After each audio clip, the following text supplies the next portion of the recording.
राजनीति हो त्यो आजको हाम्रो फेरि राजा आउँदैछ राजा भनेर हाम्रो के भन्छ यो राजा आजको सभा हैन पुरा विपक्ष तेरका नबोल निकले हो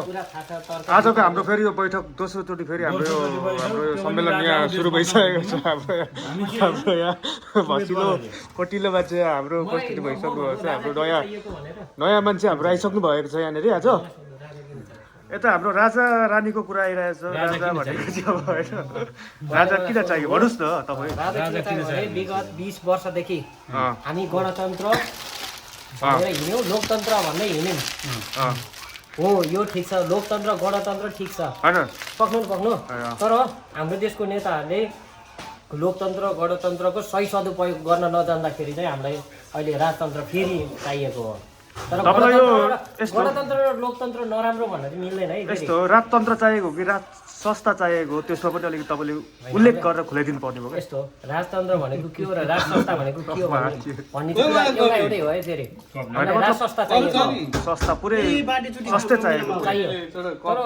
कस्तो यो लोकतान्त्रिक खालको राज संस्था चाहियो कि तपाईँलाई एकदम एकलौटी राष्ट्र नमरोस् के यसमा होइन मैले भन्न खोजेको बुझ्नु भएन तपाईँले हाम्रो मामाको भनाइ चाहिँ के छ यस कुरामा राजा हो देशमा जाऊ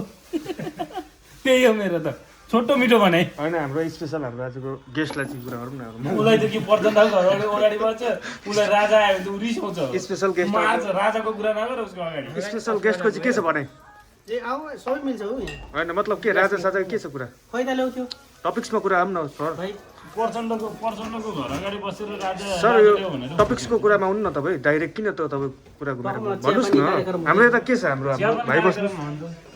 हाम्रो भाइको भनाइ के छ राज संस्थाको कि तन्त्रको बारेमा के छ तपाईँको भनाइ राजा आउनुपर्छ मेरो भनाइमा चाहिँ राजा किन आउनुपर्छ भन्ने कुरा चाहिँ धेरै कुराहरू छन् त्यसमा एक दुईवटा एउटा राजा भन्दा एउटा राजै ठिक होइन राजा आएर संहिता खारेज गरेर र राज संस्था या राजा जे बनाए पनि भयो सस्तै चलायो नि राजतन्त्रै चलाए पनि भयो हामीलाई सेवा सुविधा चाहिने हो होइन अब मेरो भनाइ यति हो अब यस्तो भ्रष्टाचार गरेर गाउँ गाउँमा मन्त्री सभा होइन ठुला चाहिएन हामीलाई सिधा सोध्नु न तपाईँ सोध्दा भयो भन्नै पर्दैन ठ्याक्क सोध न दाइ होइन हामीलाई राजतन्त्र किन चाहियो के त्यो मुख्य प्रश्न राजतन्त्र किन चाहियो भन्ने कुरा चाहिँ कस्तो अलिक स्पष्ट खुलाइदिनु पर्यो जो अहिलेका मन्त्री प्रधानमन्त्री सभासदहरू छन् यिनीहरू जिरो भएर आएको यिनीहरू भात खान पनि पाक्दैन जङ्गलबाट यिनीहरू राउटे परिस्थितिबाट आएका हुन् क्या यस्तो कुरा नगरे अलिक सामाजिक सञ्जालमा कुराहरू गर्नु राम्रो पाएका होइन ज्ञानेन्द्र साई जस्तो होइन देशप्रेमी व्यक्तिहरू पनि पर्छन् तर यस्तो हो नि त राजाले भ्रष्टाचार गर्यो भने त राजाको उसको बाउको विरुद्ध हो नि त त्यस होइन दाइ त्यसरी नभनौँ क्या मेरो कुरा चाहिँ के छ भन्दाखेरि बालेन आयो भनेर बालेन साई भयो भनेर के अरे शाह भयो भनेर ज्ञानेन्द्र साई भयो भने उनीहरू राजा पनि हुँदैनन् होइन मैले एउटै पोइन्टमा भनिसकेँ सही सदुपयोग गर्न नजानेर हामीलाई राजतन्त्र फेरि चाहिएको राज संस्था हाम्रो याम्ब्रोको चाहिँ के छ हाम्रो भनाइ आउनुहोस् न याम्ब्रोले तपाईँको भनाइ के छ तपाईँको भनाइ होइन तपाईँको एक शब्द राखेर तपाईँ केही नबोल्नु तपाईँलाई फेरि एयरपोर्टमा रोक्छ नि भन्नुहोस् न के पोल मलाई त अब राजा आयो भने पनि ठिकै छ अब रानी आयो भने ठिकै रानी आयो भने यो भाइ देशद्रोही रहेछ अनि तपाईँको एउटा तपाईँ एउटा नेपाली भएर एउटा डिसिसन लिन सक्नु भएन नि तपाईँले अलिकति म नेपालको एकदम देशप्रेमी मान्छे है म पहिलेदेखि नै अहिले आयो कसम होला अलिकति हात पनि देश भनेपछि क्या पहिले अब यस्तो नपरेको होइन 7-8 वर्ष नपरेको केपी र अब देशलाई कुनलाई चाहिँ रोज्ने भन्दाखेरि म देशको लागि बस्छु भन्ने टाइपको डाइरेक्ट खालको कुरा गरौँ किन लभको कुरा गर्छ बुढी र देशलाई कसलाई रोज्छ तिमी बुढी र देशलाई रोज्नु पर्यो कसलाई रोज्छ सुन न ब्रो तिमी बुढी र देशलाई रोज्नु पर्यो कसलाई रोज्छौ लभको कुरा नगर तिमी गल्तीको कुरा नगर धेरै कुरा बुझ्दै गइसकेपछि चाहिँ अहिले चाहिँ आफ्नो भनेको आफ्नै हो जस्तो लाग्न थाल्यो अहिलेको राजनीतिको माहौल हेर्यो होइन हरेक कुरा हेर्यो फ्रस्ट्रेसन क्या त्यो हेरेरै बरु तेरिका बरु टेन्सन नलि भाइ आफ्नो घर बस त्यो भयो क्या नभए चाहिँ पहिले चाहिँ म होइन सानो हुँदा जुन उमेर थियो नि त्यो अलिअलि क्या त्यो 12, 13, 14, 15, 16 हो त्यस्तो उमेरमा देशको लागि म ज्यान दिन्छु भन्ने टाइपको मान्छे हो क्या। हबिबी के छ के फल राजा और नेता राजा नेता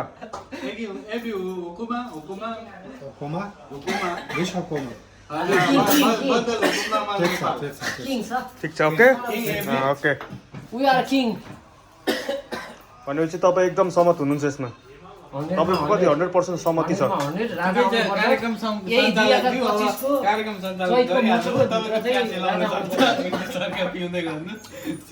अनि तपाईँको चाहिँ के छ समर्थन छ तपाईँको समर्थन कतिको छ सर तपाईँ सोध्नुहोस् न क्वेसन तपाईँको क्वेसन सोध्ने हो उत्तर दिने मान्छे हामी छँदैछौँ भन्नुहोस् न भन्नुहोस् ल उत्तर चाहिएको भन्नुहोस् यता मलाई सोध्नुहोस् म सरकार होइन नि त सरकार पक्ष डाइरेक्ट यहाँ क्यामेरामा हेरेर बोल्नु न सरकार यहाँ हुनुहुन्छ म होइन उता सरकार उता हो भन्नुहोस् यदि तपाईँलाई 1 महिनाको लागि राजाको पक्षबाट बोल्नलाई के अरे त्यो जुलुसमा नारा जुलुसमा जा भन्यो भने तपाईँ जान सहमत हुनुहुन्छ 1 महिनाको यहाँ छुट्टी दियो भने नाइ तपाईँले किरणलाई परिस्थितिमा पर्छ परिस्थिति होइन हामी राजा चाहियो भनेर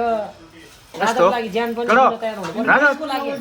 राजा पनि नभनौँ राजाले देश चलाउँछ राम्रो गर्छ भनेर हामीले जुलुसमा जाने हो नारा लगाउन जाने हो जान गइन्छ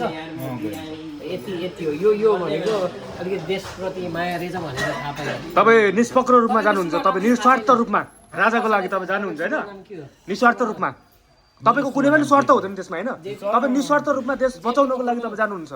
भनेपछि जेपीको फुलफर्म के जेपीको फुलफर्म तपाईँ नसोच्नुहोस् न तपाईँ राजा आउँछ भनेपछि तपाईँ निस्वार्थ रूपमा जानुहुन्छ दुईजना बसिसकेपछि त्यो चाहिँ जानुहुन्छ भने त्यो चाहिँ भन्नुहोस् न तपाईँ मिल्थ्यो भने पर्दा पत्रकार कुर्दिन्छु म आज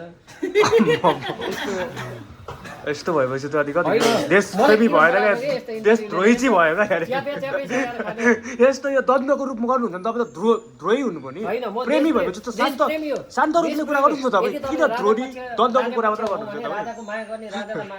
होइन डाइरेक्ट आनन्द शान्ति सरिकाले सब गफ गर्नुहोस् न तपाईँ किन द्वन्द्व कुट्ने पिट्नेकोतिर मारकाटतिर नजानुहोस् न तपाईँ संविधान खारेज हुनु पर्यो तिम्रो कुराले त मलाई त प्रचण्डको याद आयो त 2000 के अरे 17,000 त तिमी 17,001 मा पर्न जान्छौ कि जस्तो लाग्यो प्रचण्डले मारेको हो भनेर त्यो यकिन गर्न मिल्दैन कि 5,000 सुकाइसक्यो त पछिल्लो 5,000 को त महसुस भइसक्यो त ए दाइ यार त्यो भन्छ त उसैले सर के अरे तपाईँको अलिकति सानो शब्द राखिदिनुहोस् विश्वयुद्ध हुँदाखेरि त्यसको जिम्मेवारी चाहिँ कति 6 करोड हो कि कति मान्छे मरे त्यो जिम्मेवारी को त्यो त्यसरी एकैचोटि आरोप लगाउन जिम्मेवारी उनीहरू बान्दुको गोलीको अगाडि आयो गोली लाग्यो मर्यो उनीहरू पचाले जुन चाहिँ हुन्छ नि उसैले गरे हो भने त उसको अन्डरमा भयो नि त उसको अन्डरमा भएपछि उयो हुन्छ नि त के छ हाम्रो तपाईँको चाहिँ के छ सानो सल्लाह दिनु पर्यो तपाईँले के इच्छा तपाईँको अब एकदम पैसा कमायो भने चाहिँ समाजसेवी गर्नु भन्छ होइन यस्तो सर त्यो तपाईँको गलत धारणा हो समाजसेवी छ भने पैसा कमाउनै पर्दैन तपाईँ अहिलेदेखि लाग्नुहोस् न पैसा चाहिँदैन नि त्यसको लागि समाजसेवी सानो सानो कुराबाट गर्दै जानु यस्तो हो क्या तपाईँ यस्तो हो क्या स्वार्थ छ यो दुनियाँमा निस्वार्थ रूपले तपाईँ गर्नुहोस् किन तपाईँ स्वार्थ मेरो बाउ आमा तपाईँलाई किन पैसा हुन्छ मात्र समाजसेवी आउँछ त त्यो होइन बाटोमा आउँछ नि त बाटोमा आएपछि मैले समाजसेवी गरे पनि मान्छेले देख्दैन मलाई तपाईँ गलत हुनुभएछ नि सर यो कुरा जति नि जे गरे जति नि मान्छेलाई तपाईँको क्वेशन मलाई माग्ने सोच्छ के कुरालाई गलत होइन राम्रोलाई राम्रो भन्नुस् यार तपाईले सर यस्तो सहमत गरिदिनु तपाईँ द्वन्द्वको रूपमा आउनुहुन्छ तपाईँ आत्तिनुहुन्छ तपाईँ अलिकति हाई प्रेसर बाउनुहुन्छ सर होइन त्यस्तो होइन क्या शान्त रूपले कुरा गर्नुहोस् न तपाईँ तर तपाईले होइन तपाईले राम्रो कुरा देखाइदिनु धनी मान्छे पैसा कमाएर मात्र समाजसेवी गर्दाखेरि राम्रो है देखिन्छ त्यो चाहिँ तर गरिबले गरेको देख्दैन तपाईँको भने त्यही हेरेर छैन त्यसले समाजसेवी काम गरौँ भने त्यसलाई भिखारी भनेर चिनिन्छ नि फेरि अहिले मनकारी भिखारी है मनकारी भिखारी होइन अहिले मेरो समाजसेवी बन्ने होइन अधिकार त्यो छैन क्या लेभलमा उहाँले बुझ्नुभएको आफ्नो तरिकाले राम्रो कुरा बुझ्नुभएको छ तर त सबै त्यो पनि ठिक होइन भन्ने कुरा पनि हुन्छ नि त सबै भन्नुभएको उहाँले सही पनि होइन त्यो पनि हो त्यो तपाईँको माइन्डसेटमा चाहिँ त्यो बसेको छ भन्ने कुरा बुझ्छु नि त मैले तिमी मुला ल्याङल्याङ गर्छौ मुला तिमी भ्युज र कमेन्टको लाइकको लागि तिमी